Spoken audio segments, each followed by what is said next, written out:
Welcome back if you're returning. I have a question for you. What's your perfect holiday home look like? Mine's an old-fashioned traditional English country house Christmas with lots of candles and greenery and vintage charm. Over the next few weeks I'm going to be showing you how I intertwine traditional elegance and a touch of whimsy to achieve my Christmas home.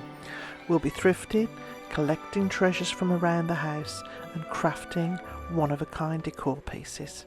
So let's get started.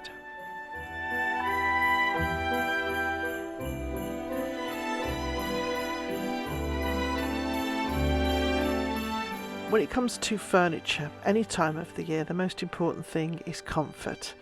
And when I saw this in the thrift store, it was a high-backed double-seater wing chair. I'd never seen one like this, not thrifting. It was originally $25 with 50% off, so $12.50. There's no way I could have left it behind. It is beautiful, it's comfortable. It's just, I just knew it would be perfect in the living room. So I brought it home. I had some thrifted material already. This one was $5.99 I picked up recently. The green velvet was a curtain panel that I picked up ages ago.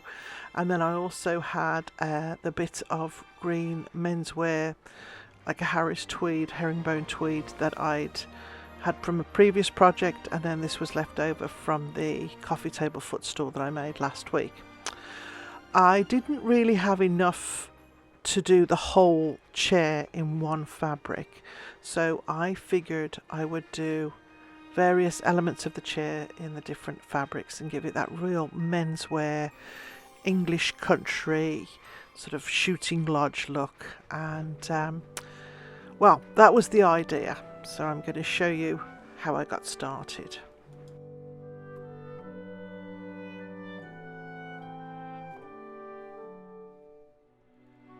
I decided the outside back, so this is the back of the chair that you see from the dining room. I decided to do that in the green velvet, and as you can see, the way I've done this is I've laid it out on the back of the chair, and then I've tacked it into place with glue, hot glue, and then what I've done is I go over it with my staple gun. I just wanted to make sure everything sort of fit before I carried on, because I needed to make sure that obviously I had enough material to do the elements that I wanted. So once I was done the back, I had enough material to do the two side panels and the front panel in front of or below the chair pad.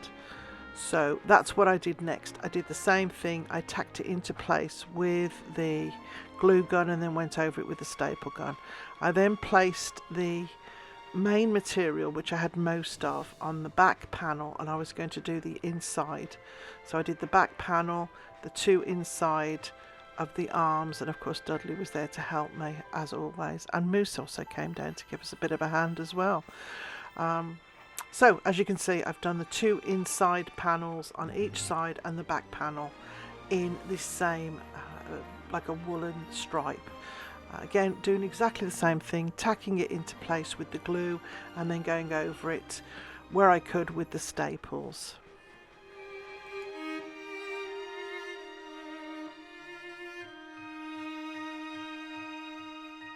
It comes to all the joins, I didn't have enough trim or trim that I really like, so I made my own. I just wrapped the fabric back onto itself. You can see I've just glued it down, and then I have these upholstery tacks that I'm using, and I'm going to put this all around the bottom of the chair. I did use some different contrasting on the back and the sides, but decided that I liked this better and used this everywhere else. And I literally just spaced these little upholstery tacks as I went and tacked it down all the way, as I said, around the bottom of the chair. Where there's extra fabric, I just go in with a blade afterwards and trim that off, so you don't see any of that when the chair is finished. The sides here I added in the same trim, and you can see this is my contrasting trim, and along the back I did a piece of velvet that was folded just for the corners, just to keep it, because it was too much of a difference. I like to keep the same colour.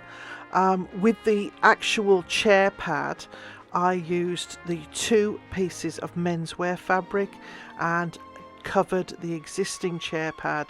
I just put the seams in the same place, didn't add anything fancy, and this was the completed chair.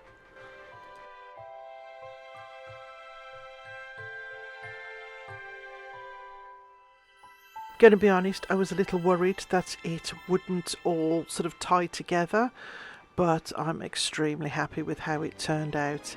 It's really got that menswear, you know, hunting lodge feel about it, and it is so unbelievably comfortable. I've been sitting on this every night. I love the high back, and it seems to sort of, because it's so high at the back and the sides, it's like a warm hug when you sit down. It is so comfortable. Again, this was a project that I hadn't particularly planned, but I found the chair and knew that it was something that would look perfect, not only every day, but especially at Christmas time. It did mean that I have donated one of my chairs now, which I tend to do these days, but very happy with the outcome.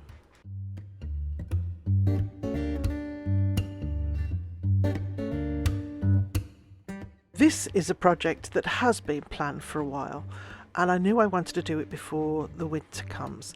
These little lamps I picked up for $1 each a few weeks ago in one of the sales at the thrift store. This was an existing lampshade that I've painted in the past, but I knew I wanted to use that. So I peeled off the existing fabric, got it down just to its frame, and then recovered it in some 50-cent napkins that I happened upon at one of my thrifting trips. These are lovely quality. They are cotton, and I just love the traditional cottagey look of the holly and the berries. So what I've done is I'm not using the lamps plugged in, because where I'm putting them I don't have any plugs available. Old houses are notorious for lack of storage and not enough electrical outlets. So the corner of the kitchen, as I said, that I'm putting these lamps, I knew that I wanted the lamps and have had the look of lamps for a while, but couldn't plug any in. Or if I had to plug them in, I'd have ugly extension cords. So I came up with a cunning plan. I looked on Amazon and found these chargeable light bulbs. So they fit in the electrical fitting of the lamp. So what I'm doing, I'm winding up the electrical cord inside the base of the lamp, and then it screws to the wall on it has like a little keyhole hook, like a picture hanger, and then I just screwed a piece of I screwed the screw into the wall, and then it sort of sits on the screw like a picture would. So it's going to be a remote controlled light fitting, with a little remote that every time you go into the kitchen, especially at night, I have light in this corner now that I did not before. I used to have to leave the stove top light on, which works fine, but this is so much prettier. So as you can see here, I'm just cutting trim pieces off the corners, the outside of the napkins, and these are going to be a feature around the top of the finished lamp and the bottom. And what I've done is I've taken the length of the bottom, the circumference of the bottom, the circumference of the top, and I'm just making sure I have enough of this trim to fit all the way around.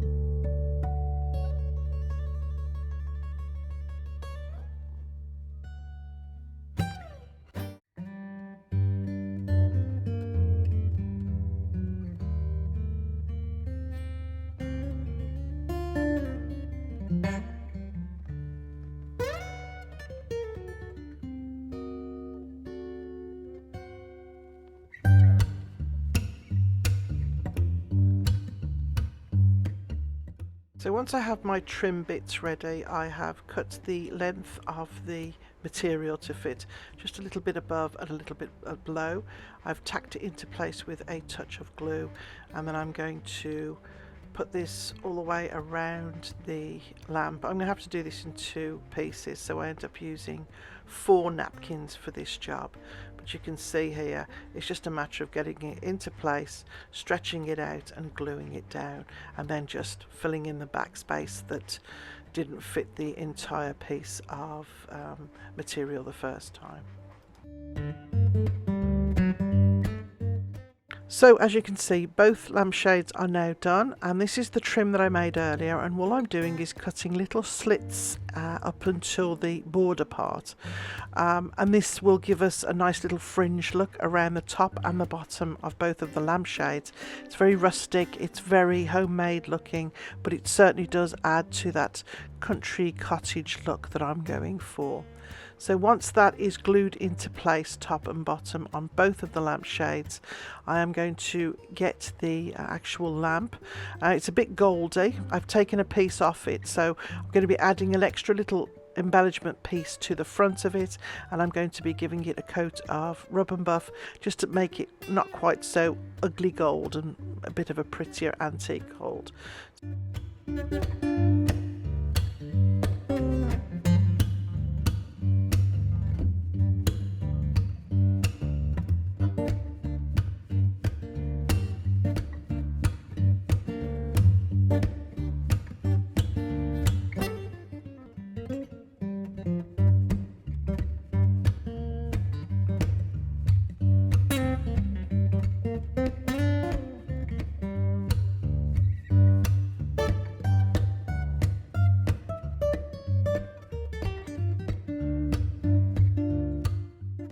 So I've given 2 good coats to the whole of the candlestick.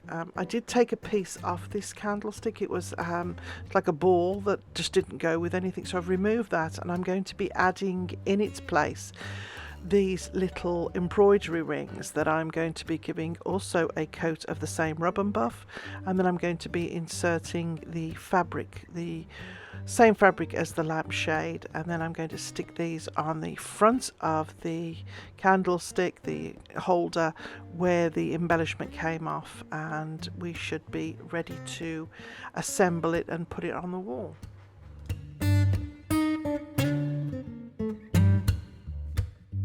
And here they are, the assembled new light sconces. As you can see, I think they've turned out really lovely. I added in a little crystal at the bottom of both the lamps, but they've really added light to this dark corner of the kitchen. I will leave a link in the description for the light bulbs. They are rechargeable with a remote, great price and perfect. They're also emergency lights which work great when you have a problem with lighting or the power goes off. So I will leave the link for those in the description below.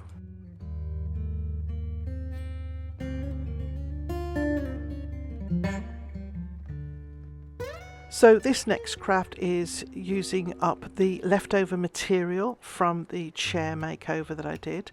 It's also combined with 2 thrifted bells that I picked up about 6 weeks ago. They were 50 cents each, and I'm going to be adding those all together with a bit of greenery and velvet ribbon. These balls came from my stash, so there was 2 larger polystyrene balls and 1 smaller one that was broken in half, so I just glued it together, and I'm going to make 1 velvet, 1 the green menswear, and 1 with this lovely main fabric, and I'm just going to be cutting the fabric into strips and wrapping up the balls just with a spot of glue gun, adding some tails and then tying them all together.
Obviously I repeated that 3 times with the velvet and the menswear fabric, and then I took the silver Dollar Tree, well, I got them for 50 cents, but I think they probably came from the dollar store originally, and just put some gold rub and buff on them just to tone them down.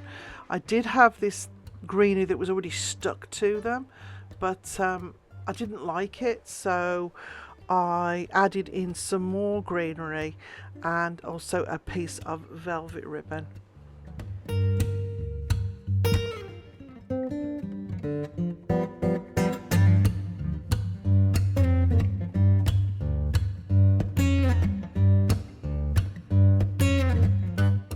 I just hung it on the door for display purposes, but this will be hung on the bottom of the staircase as you walk through the door on the Nor post. I will be adding greenery, and this will then be a bit of a prelude to what's going on in the living room. I just love how really from scraps these have turned out really pretty, and obviously have cost next to nothing to make.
I hope you enjoyed this week's video. I will be continuing with part 2 next week, and I'm going to be starting at the front of the house and show you how I'm creating a traditional English country exterior with my outdoor decorations, and then I'm going to be moving on over the next few weeks into the hallway, the living room, the dining room and the kitchen. So I hope you've enjoyed it. Stay tuned for the upcoming weeks. Don't forget to leave your comments. It's always lovely to read what people are up to, what they're inspired by, and so have a great week, and I'll see you next time.